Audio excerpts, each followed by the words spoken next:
Welcome back to Bio on the Bayou. I'm Carolyn Schofield, Assistant Director of Marketing and Communications at Tulane University School of Medicine. And we've got Allyson Best here from University of Mississippi. Tell us about your background and why you're here. Sure. So it's been fantastic to be part of the Bayou community. I joined 3 years ago after James and Patrick drug me back into this. But it's been an incredible opportunity to bring innovations out of the state of Mississippi to this investor group and this existing industry group. And so my particular role is at the University of Mississippi Oxford campus to help connect those innovations either out of our research enterprise or partnering with the existing industries to try and present opportunities and to the great challenges out there. What is your focus right now at the University of Mississippi? So in the bio space, and which is actually about 80% of our portfolio, we've got everything from dietary supplements in terms of proprietary dietary supplements. We also have a clinical research unit that can actually help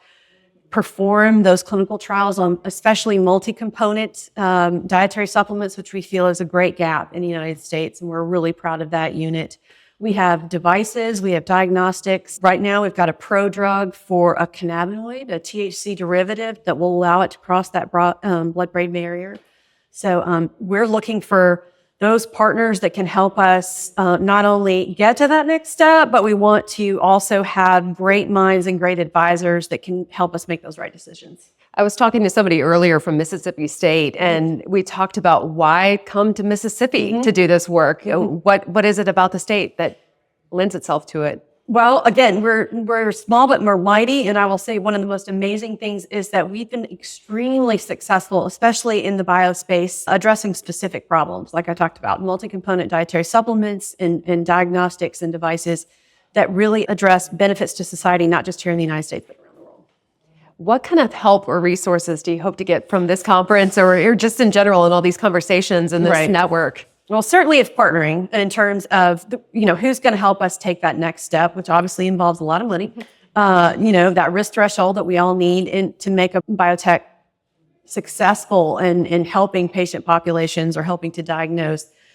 Also, we just need those KOLs like today, I'm having this conversation with you, but just enabling those conversations that, again, we can make that next decision be the best that we can with the least amount of risk that we can. Whether that be on regulatory, whether that be in reimbursement, but just really where are those experts that are going to help us make those decisions. And how can people get in touch with you? Sure. So it's amillhouse@olemiss.edu. But again, if you're on the University of Mississippi's website, it's Allyson Best, 2 L's, a Y, and Best. Anything else you want to say? No, just how much I really appreciate everybody being a part of this event. These conversations, these connections, and these hopeful investments are what make this effort worthwhile. What does it mean to have a conference here in New Orleans in the Gulf South versus going to the East Coast or West Coast? It's huge. And again, it's part of that conversation and that continuum that we're doing. It's not that we only want it here, but we have these conversations in October, and then we'll go to the major conferences in September, and then certainly Bio coming up in Boston in June. But we're enabling our investors on those two coasts to see what amazing innovations are available here in the heartland. Perfect. Well, thank you so much for being here. Thank you.